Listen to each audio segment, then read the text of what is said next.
Tere kallid tennissõbrad, Matchpalli podcastil on hea meel tervitada oma seekordses saates külalisena Eesti Olümpiakomitee pidulikul auhinnagaalal spordiaasta tähed 2024 ühe väga uhke auhinna spordi ja kultuuri aastapreemia pälvinud harrastustennisist ja kardioloogiaprofessor Margus Viigimaa meiega. Tervist! Tervist!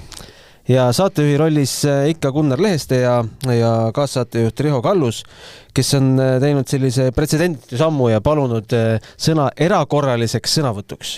Jaa, tere, minu poolt ka tere ja kordussõnad, et mul on ka ülimalt hea meel Margust näha. Me oleme siin viimasel aastal nüüd 1,5 aastat juba rohkem kokku puutunud omavahel.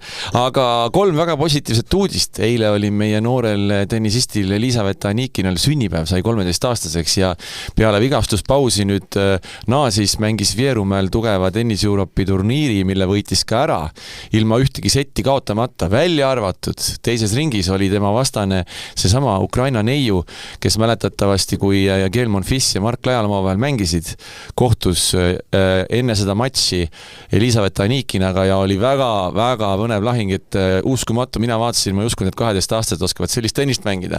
Ja nüüd siis jälle omavahel mängisid ja otsustavasid ja tie-breakis Anikina selle matši võitis, nii et saades 13-aastaseks, see tähendab seda, et Anikina saab hakata nüüd ITF turniire mängima, mis on väga positiivne. Ja teine ülipositiivne uudis on see, et meil on uus maailmameister segapaarismängus Kadi Lissar, kes tuli siis Türgis segapaarismängus maailmameistriks ja see on nüüd juba vist 4.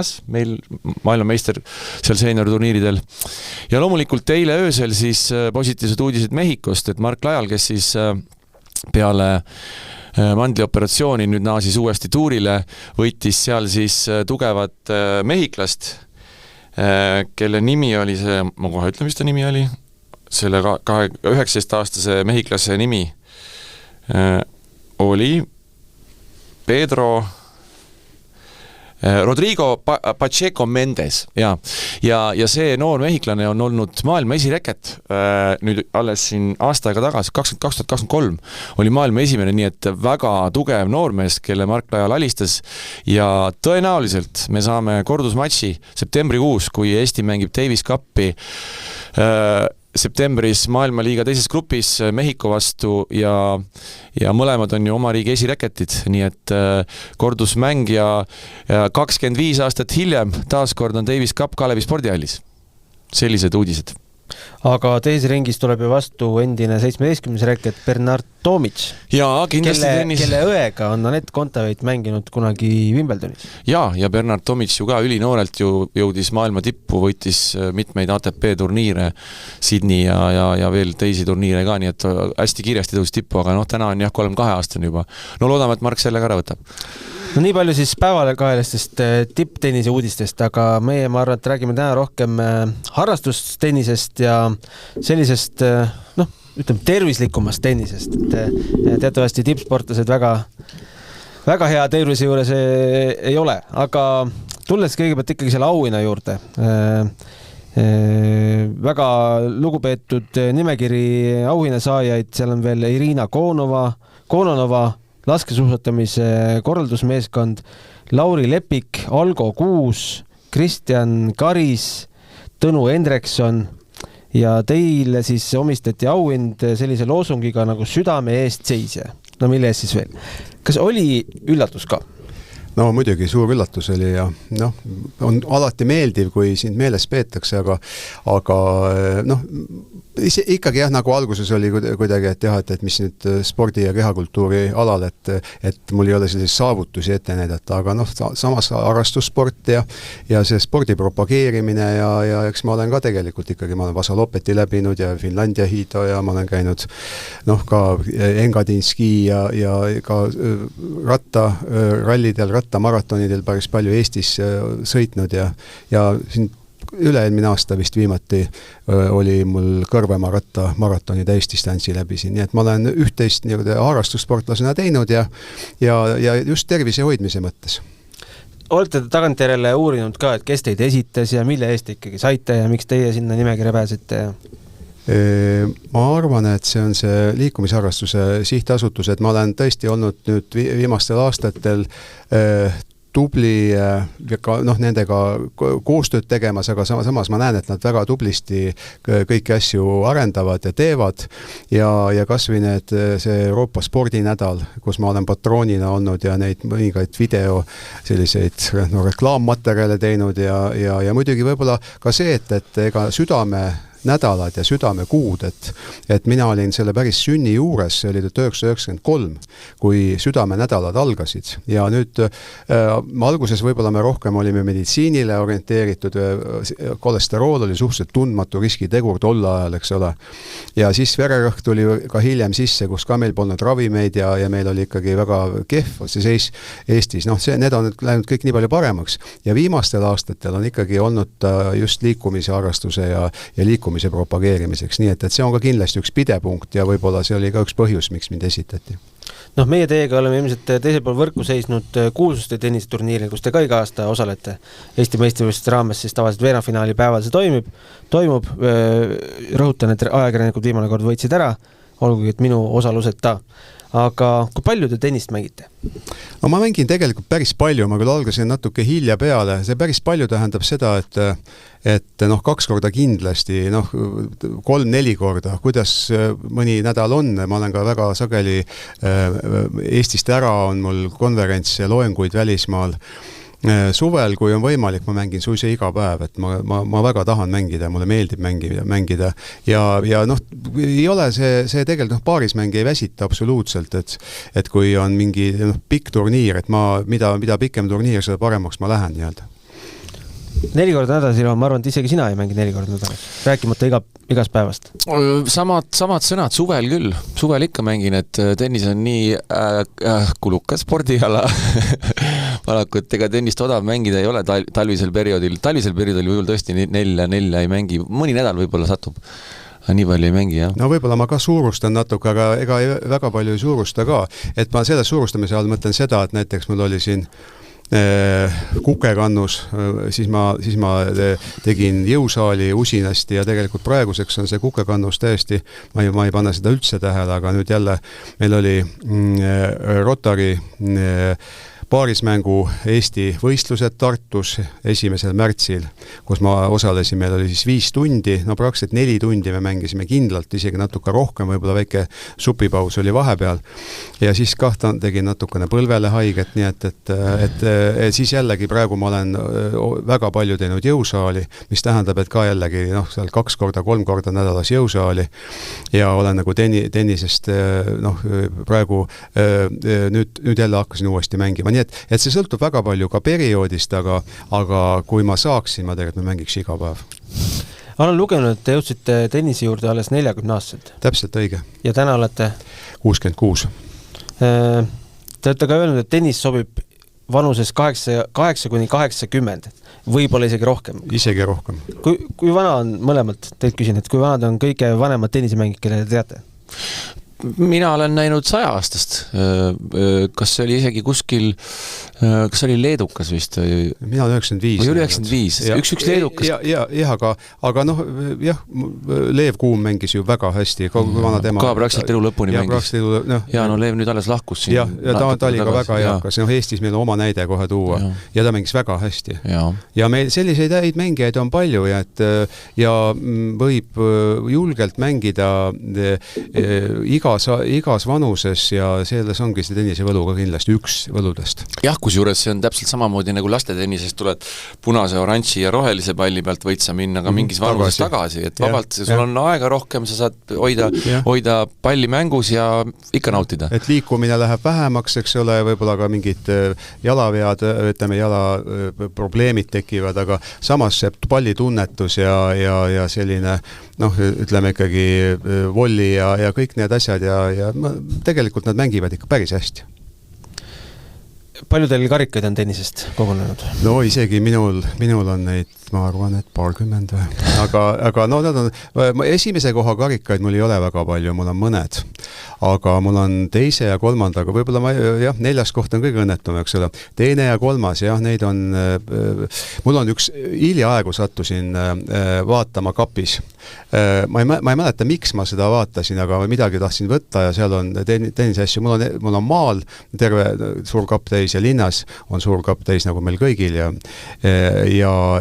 siis ma sain, mis on ma arvan väga oluline ja võib-olla sa ka ei tea, et XO klubis ma sain 2013 aasta täht Margus Viigimaa, nii et see, ma mäletan, ma jõudsin Pastersile ja siis me olime Märt Luugiga olime tegelikult finaalis, nii et me isegi tänavtischlerit võitsime alagrupis ja või selle eelnevalt kuskil kas veerandfinaalis või poolfinaalis, nii et noh, ühesõnaga, et sellised põnevad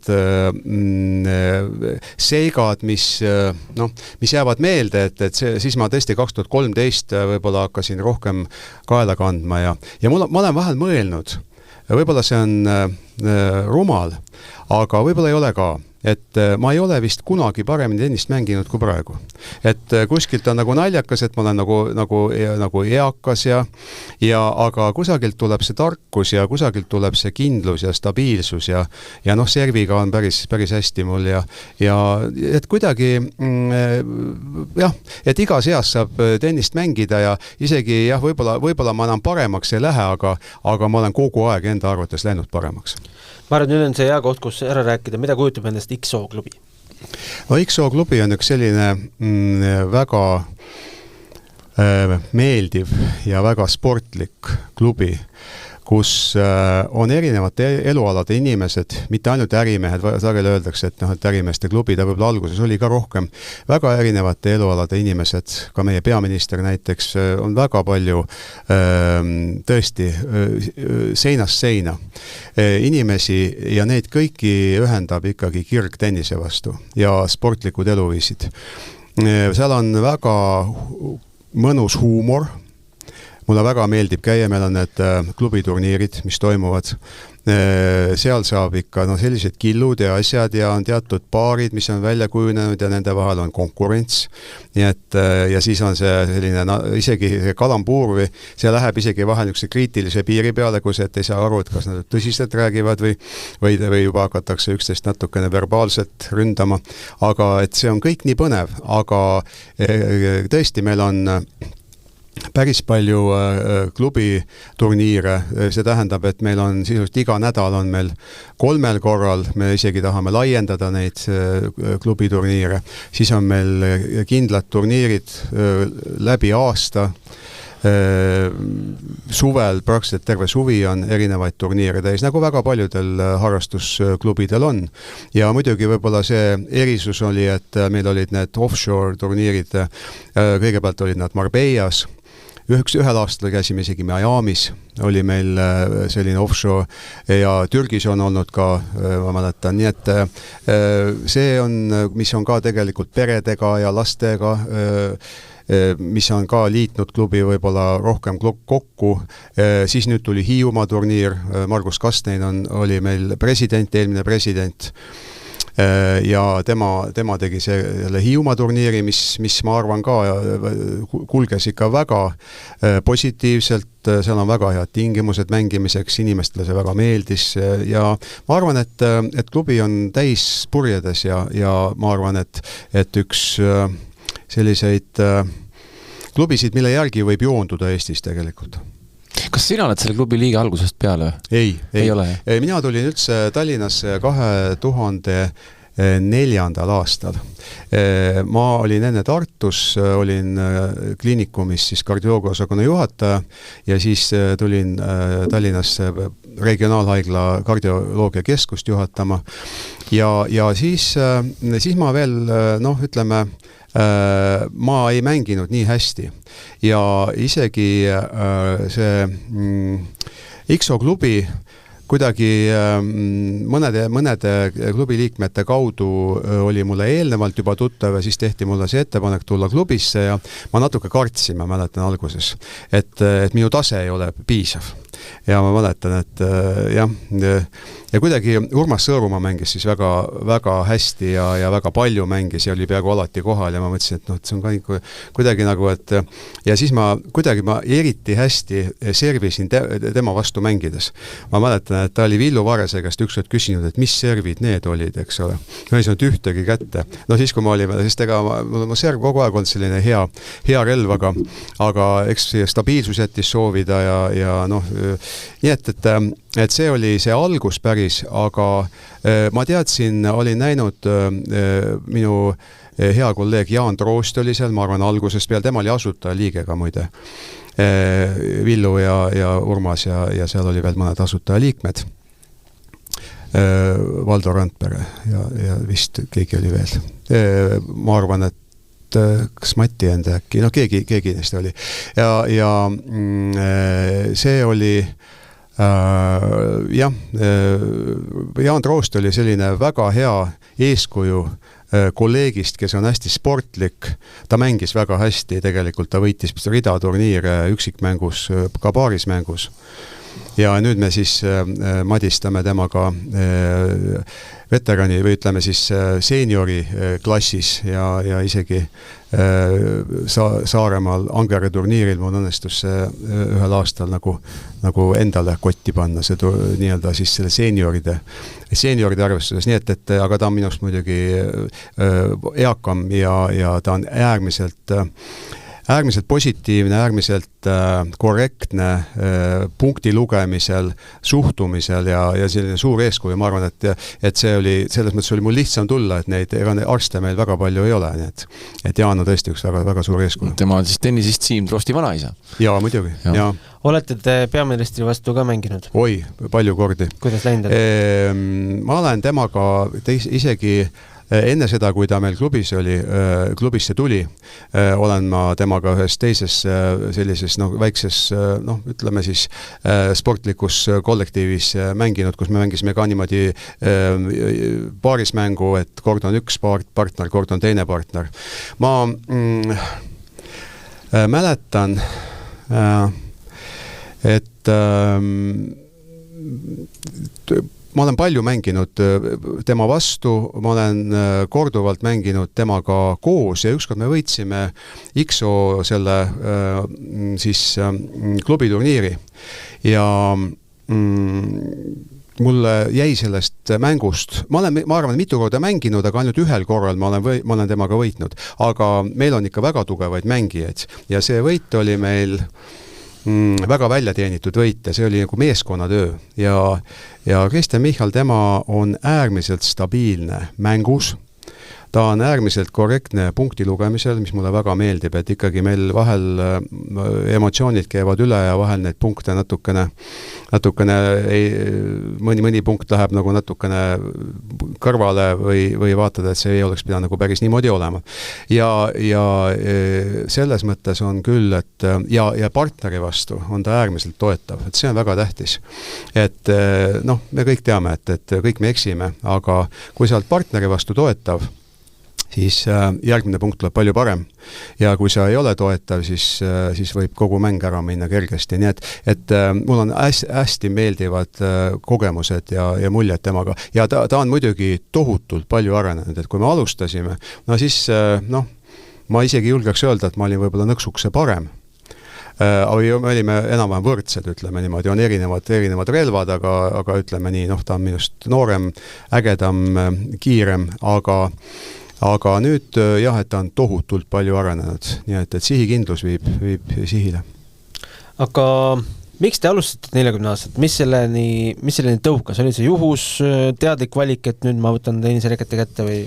Mul on tennis kogu aeg meeldinud, mul on nii väga-väga meeldinud ja ma arvan, et kui mul see esimene kord see mõte tekkis, et ma olin Tartus, eks ole, ja et ma tahaks nagu seda tennist mängida, et ma olin juba liiga vana ja isegi ma mäletan, et seal õlletehase kõrval need Dünamo staadion või Dünamo Tähtvere väljakud ja ma ikka vaatasin, et kuidas seal mängitakse ja isegi tegin siis katse võib-olla sinna nagu trenni saada, aga kuna ma olin juba nii eakas, ma olin nagu rongitööd juba kõik ammu ära läinud, et siis mul jäi jäänud kõrvalt vaadata. Ja ma olen tennist hästi palju taktikaliselt jälginud ja mul on see mäng väga meeldinud. Ja ma mõtlesin, et jah, et ilus mäng küll, aga et minust nagu jääb ikkagi nagu mängijana mängimata. Aga ikkagi ühel hetkel kuidagi see ilmselt oli minus nii sees, et ma ikka seda reketi pidin kätte võtma siis, kui ma olin juba, ja siis ka alguses kuidagi ma tegin ka selle vea, et olin nagu 4. puntis või täiskasvanute tennis ja siis ka natukene, ma olen lauatennist mänginud, mitte võistlustennist, aga lihtsalt lapsena toksinud hästi palju.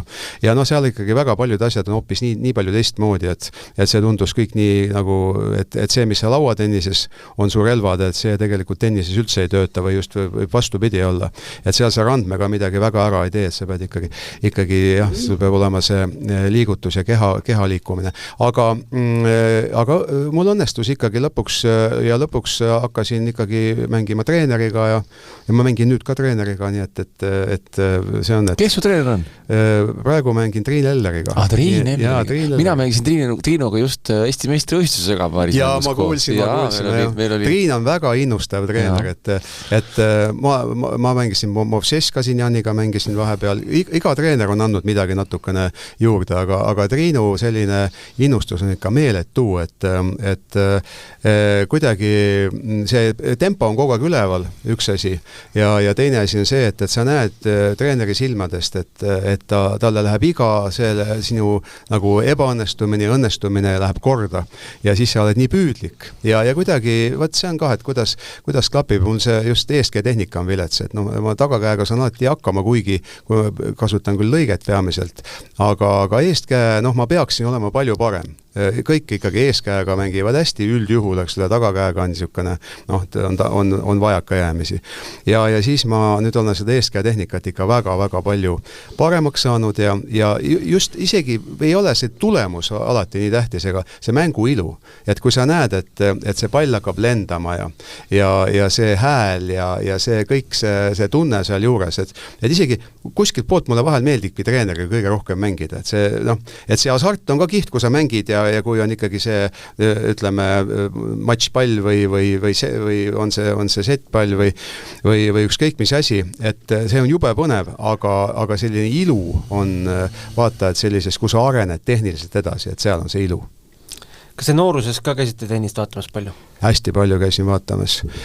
Kes olid tollal tegijad Eestis ja millised on eredamad mängud või mälestused? Ma olin päris väike poiss, et ma mäletan, et siis oli ikkagi Leiuse ja Peeter Lambi ikkagi need finaalid väga mitmetel kordadel. Ja Sven Eving muidugi väga selline inspireeriv mängija ja palju, kõik need endise aja tuntud mängijad ja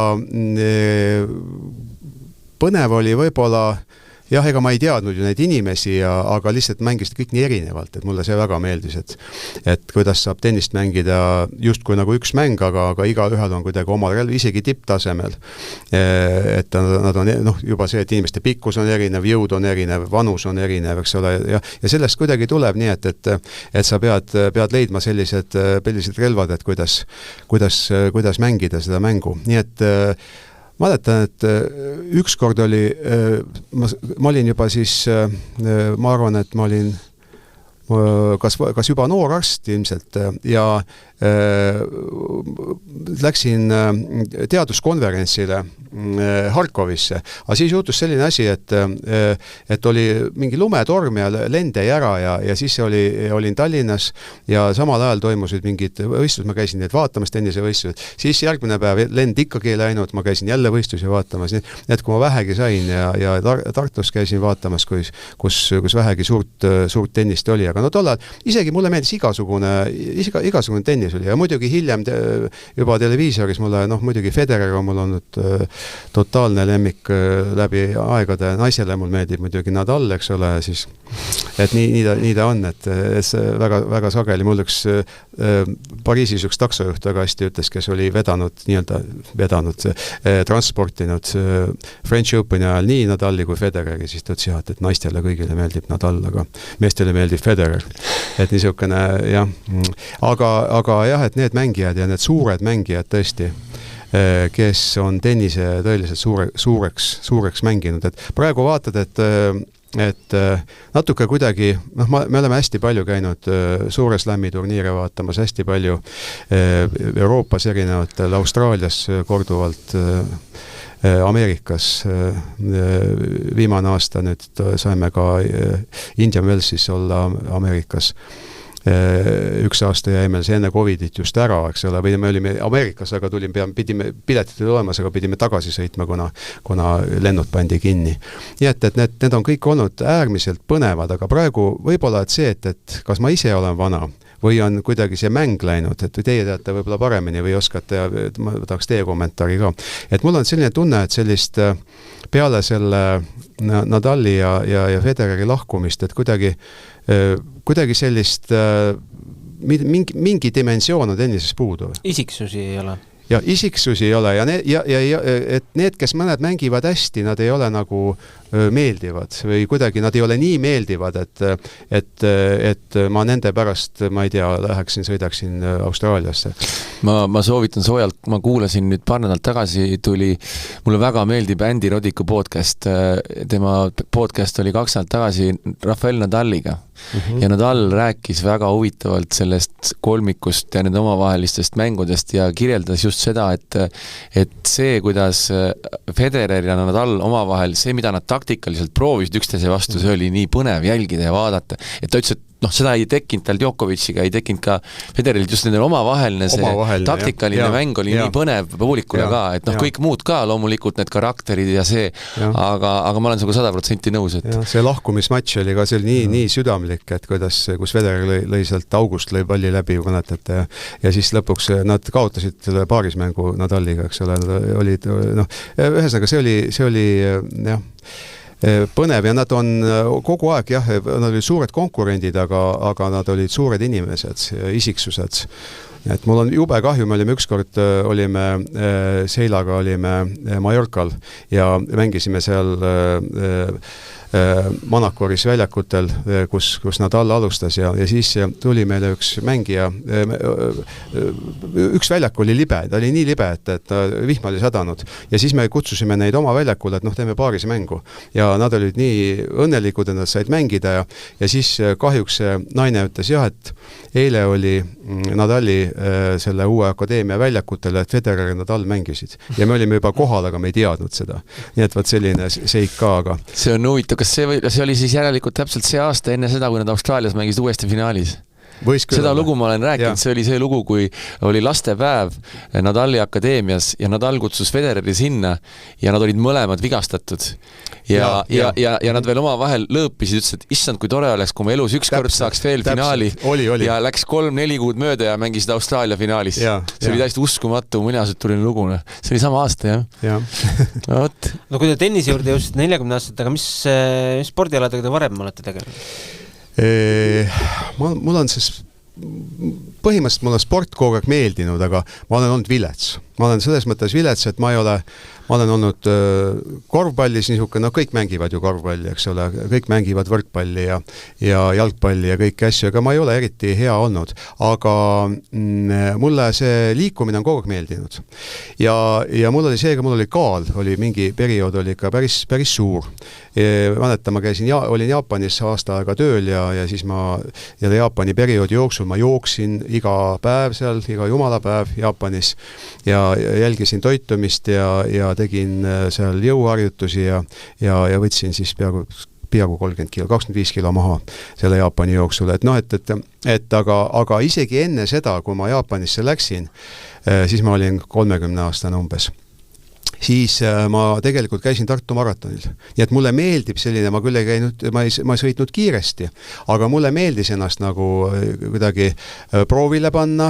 Mul oli sellist pikka vastupidavust. Mul ei olnud kiirust, aga mul oli pikka vastupidavust. Nii et see mulle meeldis ja muidugi kõik sellised lauatennis ja sellised asjad meeldisid väga. Vaata huvitav asi, et ma siiski ühte spordiala tegin, et see on nagu võib-olla piinlik isegi rääkida, te seda iial ei arva ära. See oli spinningusport. Ja see ei olnud mitte kala püüdmine, vaid kaugel sellest, et see tegelikult, see oli ka vahel sportlik kalapüük oli üks osa, aga see oli täpsusheited, erinevad täpsusheited ja kaugusheide. See on ju tennisele väga vajalik liigutus. Ei, see ongi. Ja see, mida Harri Nepi trennis kogu aeg viska küünarnukki nagu viskad spinningut. See on ju tennises väga vajalik liigutus. Et see minu serv ongi tegelikult, et see on üks väheseid asju, mis sellest Triin ka imestas, et ma olin üks tavaline XO, see oli vast kolmapäev, ma arvan, kui me olime ja mul õnnestus ühes mängus lüüa 3 ässa järjest. Ja siis mehed ütlesid, et me peame tunde tulema võtma sinu käest. See lihtsalt vahel, teate küll, et see lihtsalt vahel õnnestub ja niimoodi. Ja siis ma just mõtlesin, et kui midagi et siis spinningusport on mulle andnud, aga ma olin isegi Eesti koondises juuniorina spinninguspordis, nii et see oli ma päris usinasti tegin seda, see mulle meeldis, aga sealt füüsilist väga palju ei saanud. Natuke sai, kaugusheide oli, aga hiljem hakkas tasapisi, mul tekkis kahjuks see karjäär Tartu maratonidel lõppes ära siis, kui 3 aastat järjest ei olnud lund. Ja kuidagi mitte see, et nüüd hiljem ei oleks saanud enam seda teha, aga siis tulid jälle uued asjad peale, just tennis tuli siis peale. Ja et enne tennist ma hästi palju. Tartus oli Mart Polakene oli minu treener Tartus ja siis ta ka vahel ütles, et ma suusatan väljakul, et ma ei suuda seda 3 esimest kiiret sammu teha, aga ma suusatan võin tunde suusatada niimoodi, et päris hästi. Aga naljaks, et sellist vastupidavust mul on ja ma olen ikka päris mitmed Tartu maratonid küll sõitnud ja Tartu rattarallid, Kekkose sõidud, suusasõidud jällegi või siis Tartu rattamaratonid, mõlemad siis nii maantel kui looduses. Ja siis tekkis, et aga väga tahtsin minna Finlandia hiidole, sain ka seal käia sain käia Vasalopetil ja siis veel mõned vöödlopeti Austrias, Sveitsis. Et need on kõik nii põnevad olnud, mõtlesin, et teen 10 korda täis, vaatasin juba Kangaroo Hoppetit ja kõike mõtlesin, et mis võiks kõik teha, aga jällegi siis see Tallinnasse tulek, see kuidagi just ma käisin 2003 käisin Vasalopetil ja 2004 tulin Tallinnasse, see on ikkagi see tööpinge läks veel suuremaks ja siin oli seda vastutust palju, palju on ta alati olnud, aga palju veel rohkem ja kuidagi ei jätkunud aega. Ja teine asi oli see, et ma olin juba tennisele kuidagi nii sõrme andnud, et samas jällegi ma nüüd natukene olen pöördunud ratta juurde tagasi, et olen leidnud Tallinnas sellised ka mõnusad kergliiklusteed, et sa saad Nõmmelt alustada ja Paljassaares või kuskil lõpetada või Stroomi rannas või nii, et igale poole saab tegelikult sõita. Et kõik need võimalused on ju olemas, aga ajafaktor. Kas te olete mõnele oma patsiendile välja kirjutanud retsepti, et 2 korda nädalas tennist? Ei ole tennist, aga 2-3 korda nädalas füüsilist me alati arutame läbi, et mis ala võiks olla, et mida ta on enne teinud või vahel ma ütlen, et tehke seda, mis teile sobib, aga väga sageli me ikkagi arutame, et mis see võiks olla ja kuidas.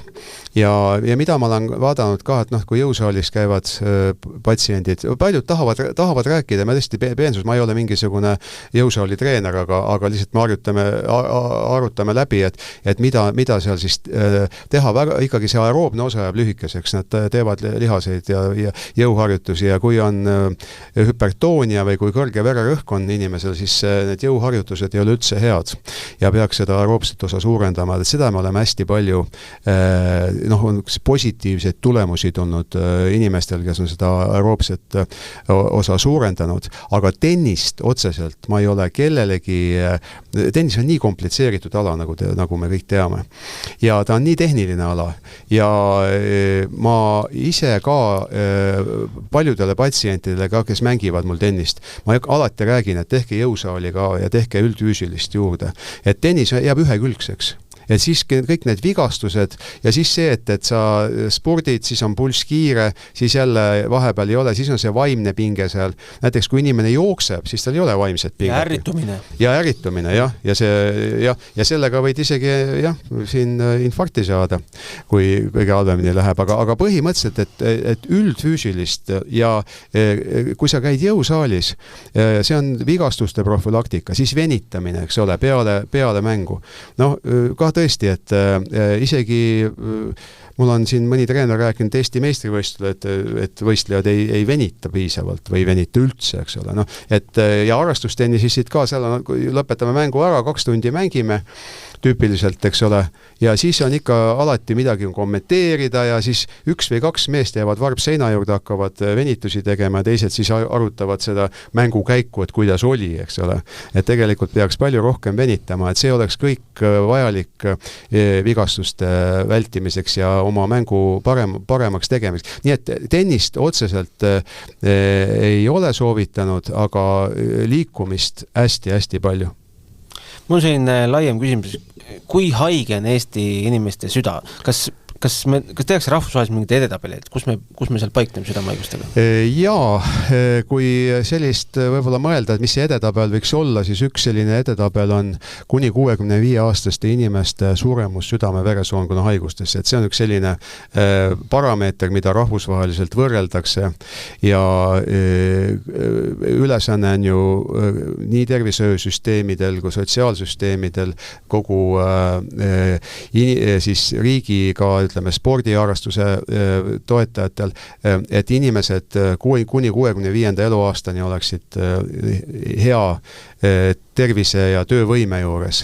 Ja kui see nüüd tõesti see südamehaigus juhtub seal hilisemas faasis, siis see on mõneti on geneetilised faktorid ja nii edasi, et see on kuidagi mõneti mõistetavam. Aga kuni 65 ja Eesti on olnud kõige kehvema koha peal 1994. See on just aasta pärast seda, kui südamenädalad algasid.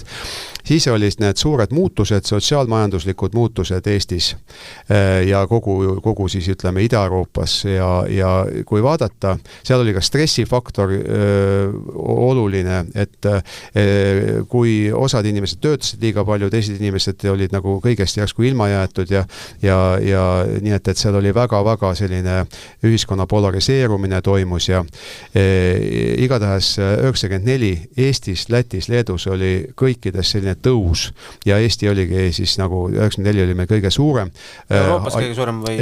Me olime Lätiga umbes jagasime seda kohta, sest Venemaa statistika ja Ukraina on natukene kahtlase poolne. Aga praktiliselt jah, et mul on slaide selle kohta, kus Läti on kõige esimene ja on ka slaide selle kohta, kus Eesti. Ja siis me muidugi tegime südame-veresoonkonna strateegia Eestis ja oli meil ennetusprogramm ja hakkasime kõiki need asju intensiivselt parandama. See oli ikka suur äratuskell. Ja muidugi. Ja siis sellest ajast alates nüüd on kuni 65-aastaste suremus Eestis langenud üle 70%, nii et see on üks väga-väga hea eeskuju tegelikult kogu Euroopale. Soome on meist veel tublim olnud, nii et Soomes oli tegelikult, kui Põhja-Karjala projekt algas 1972, siis oli ülikõrge suremus ja seal oli hästi palju suitsetajaid, näiteks Põhja-Karjalas. Põhja-Karjala muutus lühikese ajaga kõige vähem suitsetavaks piirkonnaks Euroopas üldse. Kogu see programm pärast laiendati kogu Soome peale.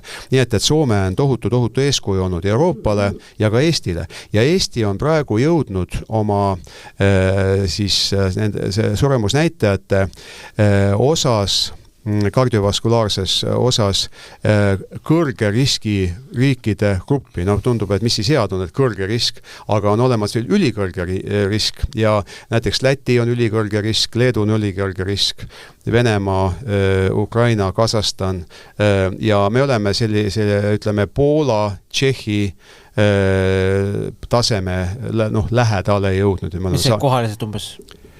Me oleme ikkagi sellise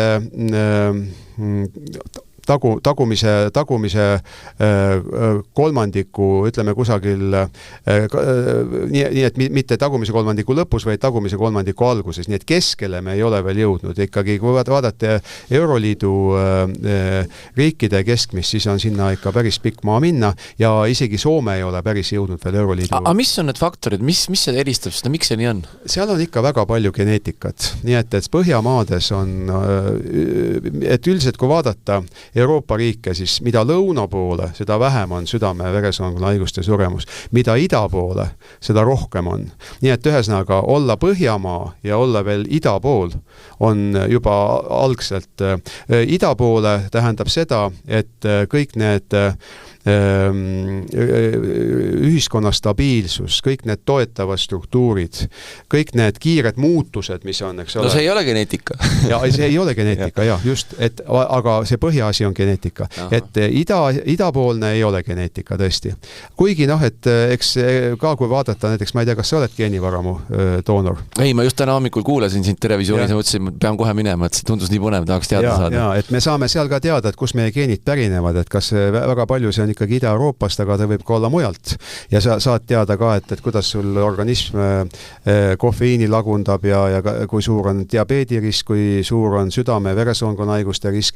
Saad teada, kas mõned ravimid võiksid sulle rohkem mõjuda kui tavaliselt, et võib-olla nende doosi peaks vähendama või algannuseid vähendama.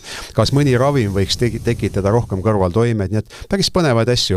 Kui palju sinus on neandertaallast, saad teada? Ma ei tea, minus on saarlast, aga ma ei tea, kas neandertaallast on. Nii et võt, see idapoolne on see stress, see on see sotsiaalne puudulikkus ja sotsiaalse toetuse puudus, ma ütleks niimoodi. Ja põhja poole, seal on, vaadake, kui me võtame, vaadake prantslaste kehaehitust ja vaadake eestlase kehaehitust. Et nad söövad saia, eks ole, ja ometi nad säilitavad sellise väga sageli linnuluudega. Ja põhja, juba üks asi, mis oli väga tähtis, oli see, et külmas kliimas sul on vaja mingisugust rasvapolstrit. Külmas kliimas väga sageli inimene peab tegema palju rohkem füüsilist tööd kui lõunamaades. Ja füüsilist tööd siis on sul vaja järelikult ka sa higistad, sul on vaja soola süüa. Siis liha konserveerimine, soolamine. Kõik need Soomes ka muide näiteks väga suur edu saavutati sellega, et liha soolamise asemel, kui tulid Soomes 60 aastatel, Rootsis 50 aastal tulid külmikud. See on nagu imelik mõelda, varsti on 100 aastat mööda, aga siis tulid alles külmikud. Ja külmikud olid siis konserveerimise ja liha ja kala konserveerimise suhtes väga olulised. Inimesed hakkasid oluliselt vähem soola sööma, sest nende see maitse tunne või maitsemeel, mis lapsepõlves välja kujuneb juba, sa oled kogu aeg soolast süüa saanud. Nii et ka praegu muide minu arstist kolleegid, kes käivad Eestis ja sageli ütlevad, et teie toidud on liiga soolased endiselt. Ja Eesti on kusagil 10 grammi soolaga praegu päevas, 10 grammi keedusoola. Soomes on see 16 grammi pealt jõudnud 8-ni ja Lääne-Euroopa riikides on sageli 6, 7, 8 vahel, nii et soola tarbimine jällegi üks Põhjamaa mure tegelikult. Ja kõik need, kas, kui me vaatame näiteks sportlasigi, et... No jah, krampe ei tuleks, vaja soola. No jah, just. Või traumad näiteks, et üks asi on sporditraumad, aga tegelikult samamoodi, et sul on vaja mitmeid erinevaid riideid, sa külmetad, eks ole, see jällegi mõjub südamele, kui on põletikulised haigused, näiteks reuma oli väga palju tegelikult südant kahjustas ja ka mereline kliima, mis meil on näiteks. Et see oli väga oluline näiteks, kui Tartu ja Tallinna vahet, et paljud inimesed ei saanud Tallinnas elada, sest see mereline kliima tekitas liigesehaiguseid, see tekitas südamehaiguseid, südamereumateks. Et juba see väike vahe, et Tartu on niisugune natukene kontinentaalsem, juba see mõjus. Aga nii et seal on need mõjureid on... Oled sa oma naha peal tundnud seda, kui sa Tartust Tallinnasse tulid? Ei, minul ei ole seda olnud, nii et... Aga te ei ole faktorina siiamaani nimetanud liikumist. Kui suur otsene seos sellega on? Liikumisel on päris suur seos ja kui me vaatame, mis see liikumine head teeb, et see ei ole mitte ainult südame-veresoonkonna haigus, aga võtame alguses südame-veresoonkonna haigus. Ta annab, eks ole, jõudlust, kõik me teame juba see paari nädalaga, kui hakkad tegema uskumatult, et see, mis sa võib-olla alguses suutsid teha, et see alati on hea, kui mingisugune võrdlus mõõdik omale panna. Siis hea kolesterool tõuseb, mis on väga-väga oluline. Natuke langetab ka halba kolesterooli, aga see hea kolesterooli tõus on kindlasti väga oluline.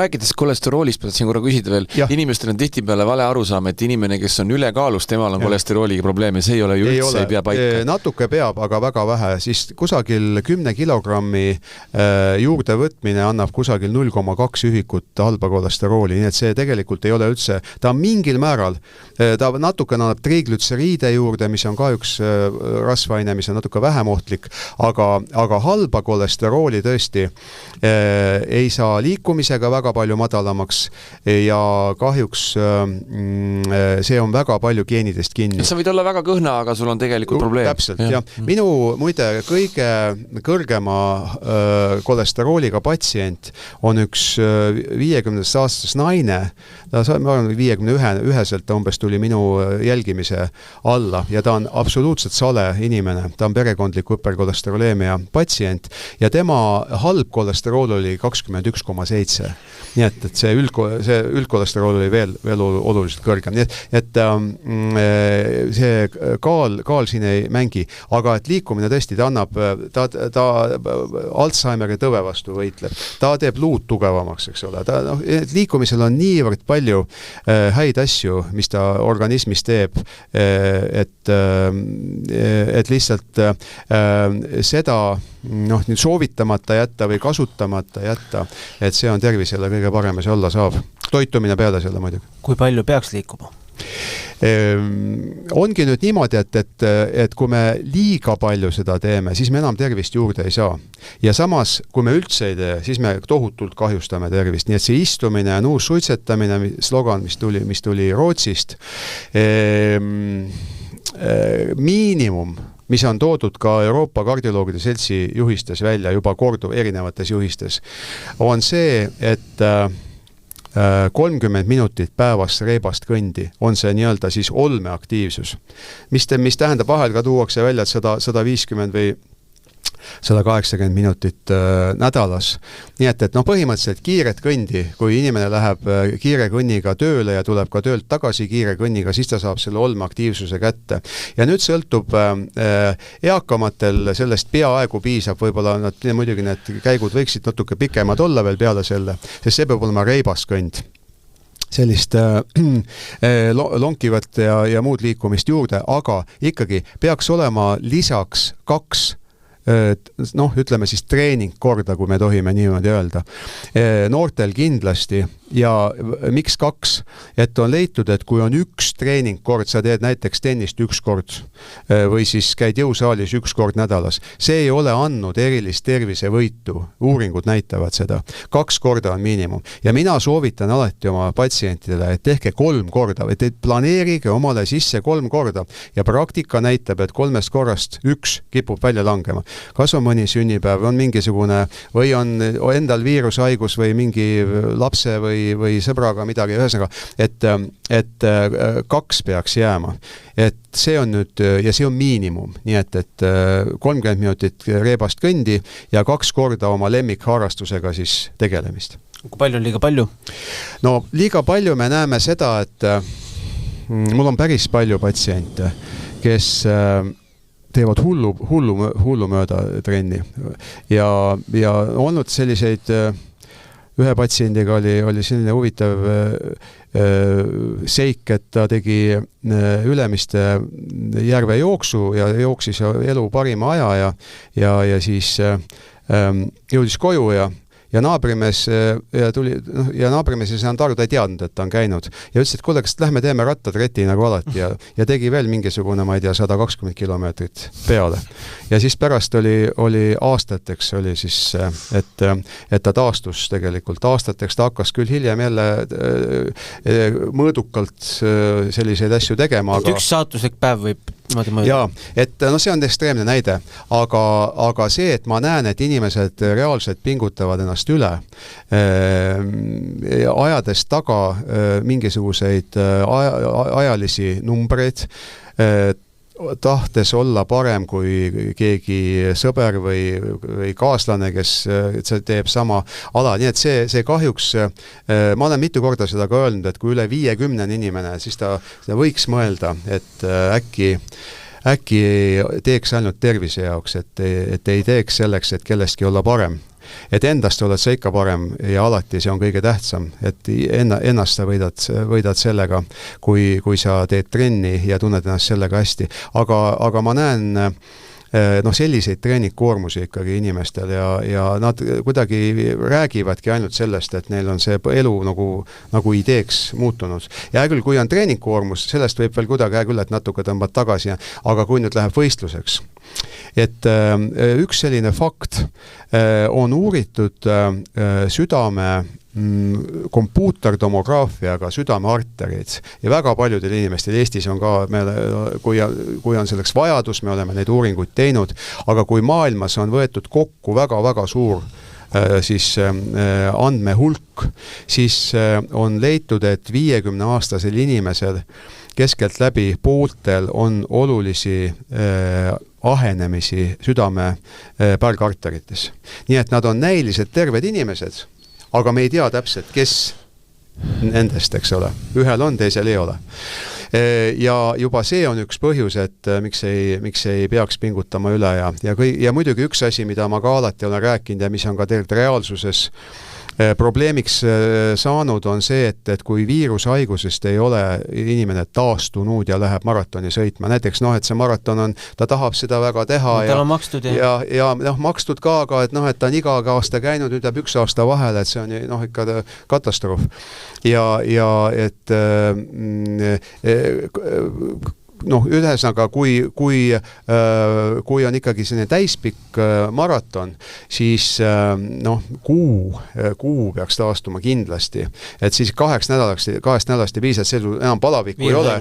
Jah, viirushaigusest. Nii et see on üks ohtlik asi ka, et samas on ju kuskil, nende eeskujud võib-olla mingid sportlased räägivad, et ma ei jäta nohukogi trenni vahele ja mis see väike nohu teeb. See ongi väga erinev ka ja üldiselt põletikuline haigus võib südant nii palju kahjustada ja ta soodustab ka südamerütmi häirete teket. Nii et need äkksurmad, mis on siin meil juhtunud maratonidel ja triatlonidel Kas seda on ka uuritud, et seal on mingisugune muster, et need, kes on siis kukkunud jala pealt kuskil maratonil, et mis seal taga tegelikult on või on need erinevad põhjused? Seal on erinevad põhjused, et väga sageli on leitud näiteks, et on kehatemperatuur tohutult kõrgeks läinud, siis kui vaadata kaaliumi, magneesiumi taset või ühesõnaga, et on vedeliku puudus või siis, et on mineraalid välja uhutud, eks ole, kui vaadata, et mis on olnud.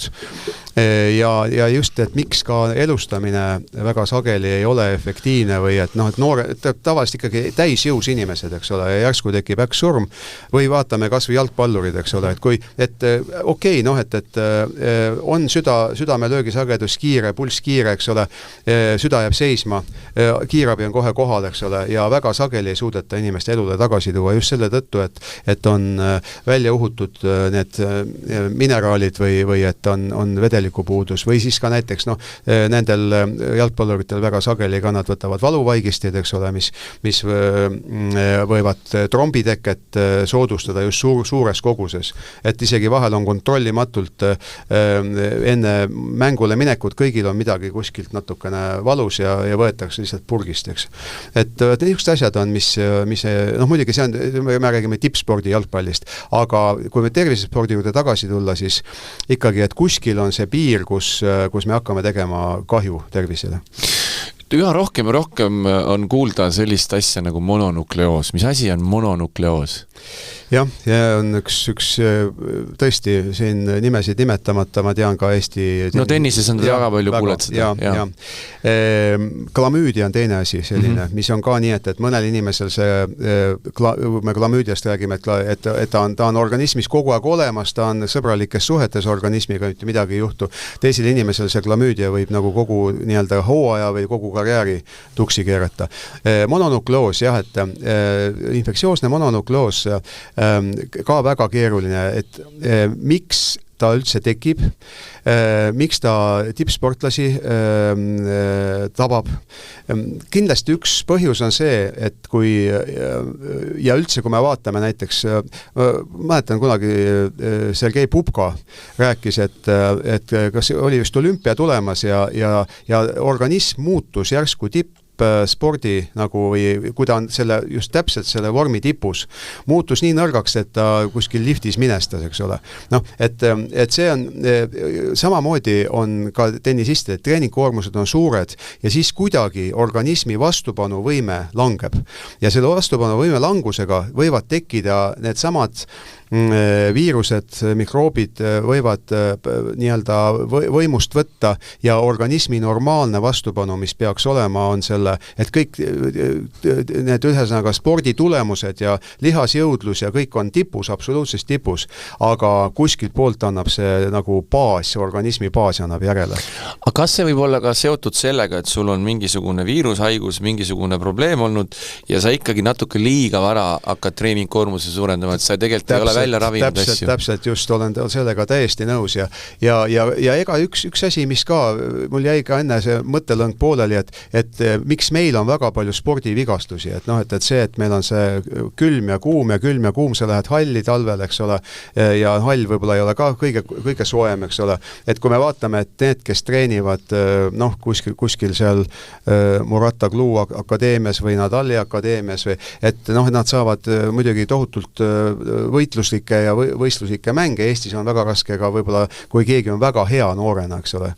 Et väga raske on leida, kellega mängida. Aga see on üks asi, aga teine asi on see, et seal on, lihas on pehme ja sa saad ikkagi teha suuri koormuseid ja midagi ei juhtu. Mul on muide päris mitmed inimesed mulle rääkinud, et ma lähen Itaaliasse, mängin seal 2 nädalat, mul ei ole mitte midagi viga, kõik on ideaalne. Tulen tagasi. Ja taastumine on kiire. Ja taastumine on kiire ja kõik mõtled, nüüd ma olen nagu kõik need väikesed pisivigastused, mis on kogu aeg olnud, need on justkui nagu terveks saanud iseenesest. Tuled siia tagasi ja kõik hakkab otsast peale. Ja pane see nüüd tippsportlase konteksti. Ja just täpselt. Ja just need on harrastussportlased, kes on mulle ja päris mitmed. Aga tulles tagasi nende ülekoormusohtude juurde, millised on esimesed märgid, mille pärast peaks muretsema? No kindlasti taastumine, et kui ikkagi südame löögisagedus ei taastu pärast koormust ära, siis on midagi, on ülekoormusega tegemist ja ka järgmine hommik näiteks, et kui hommikul kohe nagu liigutama hakkab inimene ja tunneb, et pulss läheb kuidagi liiga kergesti kiireks, siis muidugi südamerütmihäired, see on juba selline võib-olla järgmine etapp, et südamerütmihäired, mis sageli võivad tekkida ja ka need, mis me näeme ka igapäevases elus, on sama COVID, oli väga halb ma ütlen minevikus juba, aga praegu ta on muutunud hästi leebeks, aga ta on ikkagi oma tippajal tohutult inimeste tervist kahjustanud ja need rasked kahjustunud südamed jõuavad siis lõpuks kardioloogi vaatevälja, aga tegelikult jah, et need paljud on sellest ikkagi siis saanud jagu. Siis puuk on ka huvitav asi, et puugid on tegelikult väga salakavalad ja see borrelioos võib väga raskeid südamekahjustusi tekitada ja ma arvan, et sportlastel on samamoodi, et sa ei saagi aru, millest see nagu põhjus on ja kui sa samas, et mingid võistlused on tulemas, sa pead pingutama ja siis tulevadki need samad asjad, tekivad südame rütmihäired, tekivad põletikulised haigused, koormust ei kannata. Nii et jah, see on üks surnud ring väga sageli. Kas teie kabinetti on tippsportlasi ka sattunud? On küll, aga ma ei ole otseselt spordiarst, nii et pigem on küll, siiski ma olen, minu käest on küsitud nagu teisest arvamust pigem, et spordiarst on just kui südameprobleemid on, et siis ma olen siiski seda siiski eriti võib-olla viimastel aastatel, et ma olen ka siiski palju andnud, aga igapäevaselt niimoodi ma ju ei tegele sportlastega, pigem ma tegelen väga palju endiste sportlastega, seda ma teen küll hästi palju. See on siis, seal on tööpööld lai või? Seal on väga lai tööpööld. Ma ei ütle, et nad kehvemad või kuidagi on kui tavainimesed, aga seal on see, et kui nad tahavad teha mingit sellist väga sageli nad mingid sellised rahvaspordi ja selliseid asju tahavad edasi teha ja siis on küsimus, et mis see treeningkoormus peaks olema ja kuidas on. Siis üks asi, mida me palju näeme, on see, et sportlaste pulss on ju üldjuhul aeglane ja ta ongi väga aeglane. Ja ühel hetkel need endised, eriti kestvussporti harrastajad endised, nendel see südametegevus ja elu jooksul veel aeglasemaks. Et kuidagi ta enam ei reageeri koormusele adekvaatselt ja paljud neist me oleme sunnitud ka südamestimulaatori panema. Ja et see on, ma ei ole ka siiamaal aru saanud, et miks ta täpselt niimoodi on. On erinevaid teooriaid selle kohta ja eks see siinussõlm, mis seda südamerütmi annab, südames paiknev selline elektrijaamakene, mis annab siis südamele kogu aeg ühtlast impulssi. Et see on ilmselt sende raskete spordiaegade jooksul pidanud palju rohkem tööd tegema ja andma nii-öelda ilmselt ka tugevamat signaali, aga ka palju sagedasemat signaali, sest ikkagi treeningu ajal on pulss kiire ja siis kuidagi ta väsib ära. Nii et see siinussõlme nõrkuse sündroom, mida me diagnoosime väga sageli mittesportlastel samamoodi, see on väga sageli tingitud vere varustuse häirest, et kui seal südamearterid lihtsalt lupjuvad ja siinussõlme need lähedased veresooned samamoodi, aga just sportlastel seda madalat pulssi, siis ka muidugi rütmihäired. Ja sportlastel on väga sageli nii, et kui sa vaatad EKG-d, kohe niimoodi termin sportlase EKG, et see võib olla päris jube ja siis ta hakkab jalgratast väntama ja siis läheb EKG korda. Nii et jällegi seal on natukene kõik see asi teistmoodi. Inimene, kes on harjunud suurte koormustega, kelle süda tegelikult on harjunud suurte koormustega, tema rahuolekus käitub natukene teistmoodi kui tavainimese süda.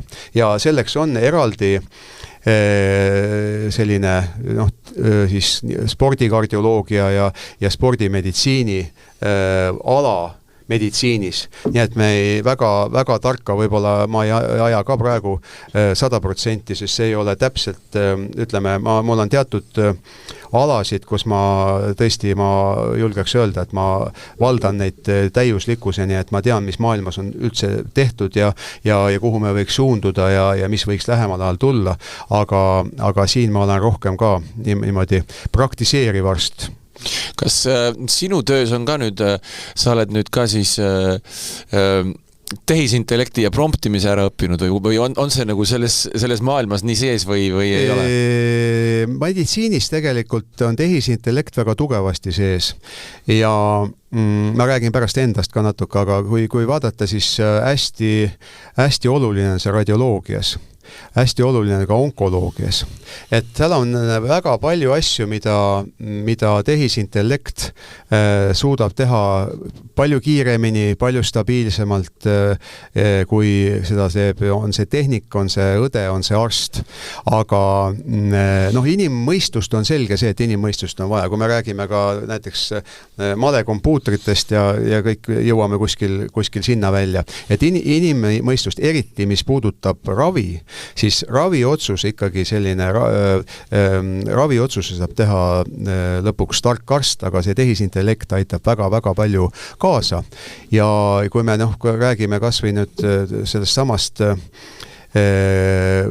nendest polügeensetest riskidest, et kus on seal üle miljoni erinevat geenivarianti, mis on kõik väikese sellise mõjuga näiteks südame-seemnetõve tekke suhtes või diabeedi tekke võimaluse suhtes, riski suhtes, siis vot selliseid kõiki neid keerulisi ülesandeid, nii nagu arvuti, nii ka siis nüüd tehisintellekt lahendab väga hästi ja tehisintellekt areneb maailmas nii jõudsalt, nagu me kõik teame, et seal on isegi teatud võib-olla isegi mure tekib selles suhtes, et mis see järgmine samm on, et ta ei muutuks inimkonnale ohtlikuks, aga meditsiini ta kindlasti aitab väga palju ja kui ma ise mõtlen, ma tudengitele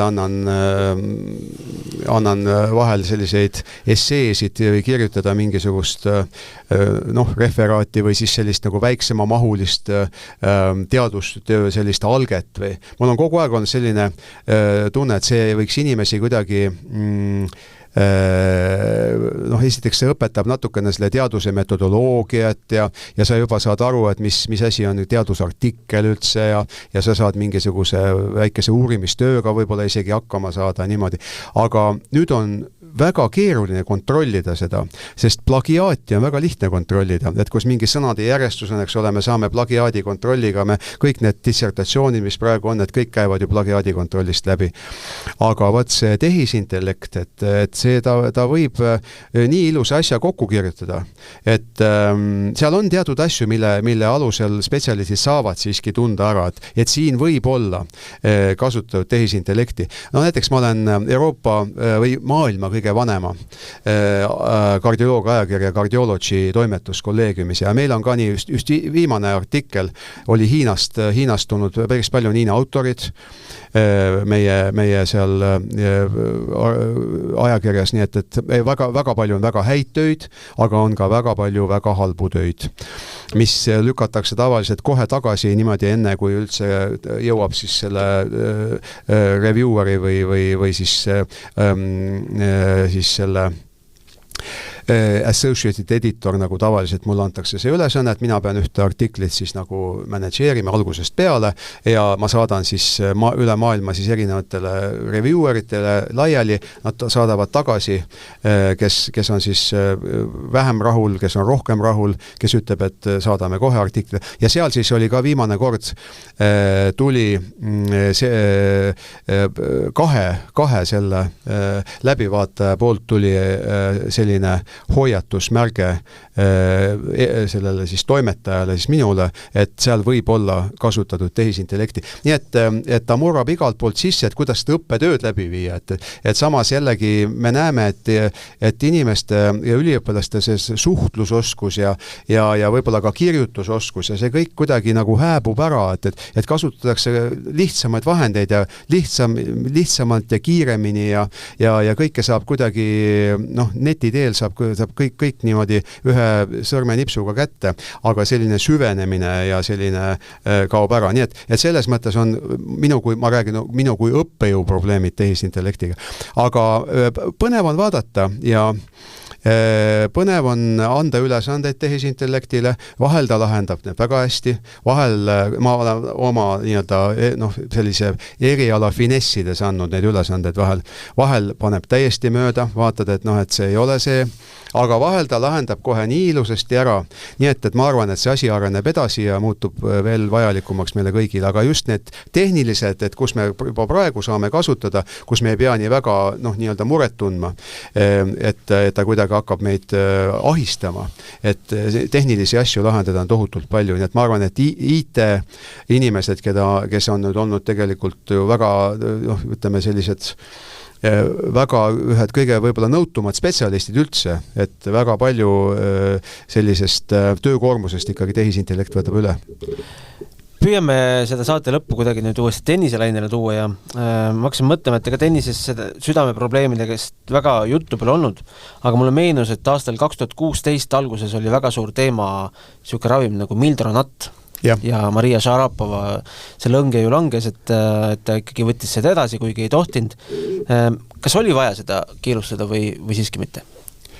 Mis mõttes kiirustada? Keelustada, jah. Ma selles mõttes olen küll suhteliselt õige inimene, kelle käest küsida, sellepärast, et ma olen ka ju antidopingu distsiplinaarkolleegiumi liige ja ma olen neid asju jälginud, ma olen neid uurinud ka natuke tähelepanelikumalt ja küsimus on selles, et Ida-Euroopas on sport võib-olla isegi natukene liigselt sellise nagu natuke ka poliitikaga segatud ja ikkagi, et sporti arvestatakse palju ja sportlased tahavad jõuda kiiresti ja kaugele.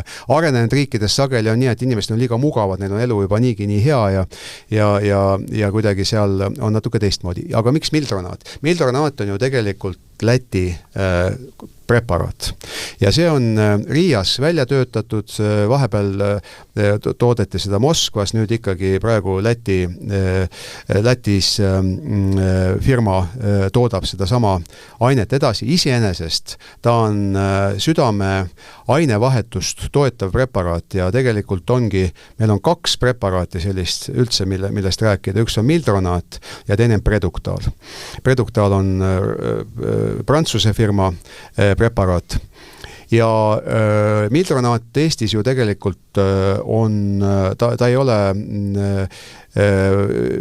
Euroopa Ravimiameti poolt aksepteeritud ja seetõttu paljud ka patsiendid käivad seda Lätis ostmas, seda Mildronati. Nii et imeravim ta ei ole, ma olen tegelikult ka osalenud uuringutes, selle Mildronati uuringutes ja see oli tegelikult Lätil oli, kui neil oleks olnud rohkem rahalisi võimalusi, siis ta on väga huvitav preparaat, seda enam, et ei ole väga palju konkurente. Ta ei ole imeravim, ta ei anna väga palju sellist jõudlust juurde, aga häda on selles, et neid peaaegu polegi neid preparaate, mis annaks väga palju südamele jõudlust juurde. Ja ma arvan, et Šarapova, tema see väide oli, et talle perearst kirjutas välja ja see perearst oli Venemaal, eks ole. Nii. Aga ma üldse imesta selle, sest ta alles kanti see aine sinna sisse. Ja meil on ka olnud üks jooksja oli, kes kirjutas ise ravimi lehe peale, et ta on kasutanud Preduktaali.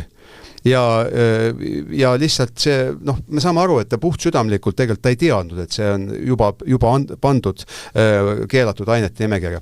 Mina isiklikult arvan, et see Mildronat Šarapovat väga palju küll kuskilt poolt ei aidanud. Võib-olla mingit taastumist tegi natuke paremaks, aga kuna ta oli ilmselt seda aastaid võtnud ja ta ei ole anapoolne, ta ei ole räige mingisugune dopinguaine. Anapoolne steroid on küll, mis annab sulle meeletu eelise. Nii et see, kui üks inimene ikkagi kasutab anapoolset steroide kas või võistlusvälisel perioodil, siis ta annab ikka meeletu eelise sellele sportlasele. Aga Mildronat on niisugune pehme, ta ei tee midagi paha, aitab südamel kiiremini taastuda ja nii et ja miks ta just tuli, kogu aeg ju VADA teeb teste, et milliseid uusi aineid ilmub sportlaste verre. Ja kuna see Ida-Euroopa jutt oli mul enne, et kuna Ida-Euroopa sportlased väga palju seda kasutasid, siis leiti, et see on üks selline aine, et see tuleks panna keelatud ainete nimekirja. Nii et see on see vastus, et iseenesest ma arvan, et see on õige, aga ei ole tegemist mingisuguse imerohuga ja ei ole tegemist ka organismi kahjustava ravimiga. Sest väga paljud need, kui anapoolset steroidi, kui palju me oleme kuulnud hiljem tippsportlased surevad, eks ole, nii mees kui nais tippsportlasi. Ja miks sureb 50-aastane inimene? Seal on kindlasti see üks selline mõte on, et see võis olla ikkagi anapoolse steroidi kasutamine eelnevalt. Aga Mildronati, seal pole võimalik surra põhimõtteliselt. Kuidas? Et Mildronat on selline aine, et tegelikult tavamõistuse järgi ei peaks olema see keelatud.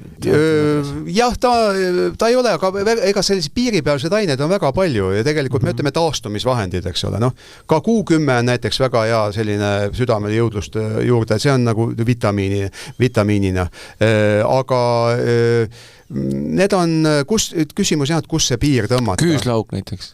Ja no küüslauk vast läheb kuidagi läbi, aga keemilised asjad võib-olla seal, ma arvan, et need asjad võivad ka tulevikus veel suurema luubi alla minna ja ikkagi see aus sport on see, mis viib edasi ja mis annab inimestele ka, ütleme, tervist või vähemalt ei kahjusta tervist.